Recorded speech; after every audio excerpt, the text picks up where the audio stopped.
gönleşen bu dağda günler bulha günlerden gönleşen bu yanına yinler bulha yinlerden gönleşen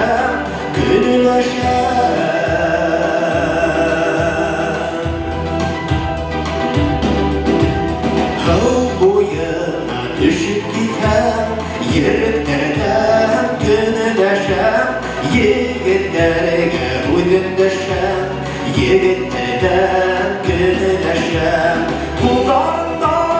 günler bulha günlerden gönleşen bu yanıma yinler bulha yinlerden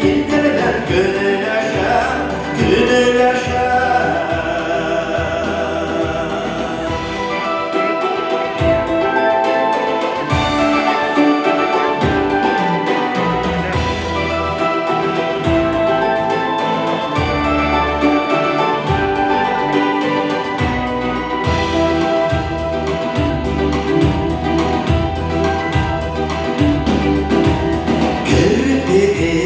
Namsı tamha, namsılarda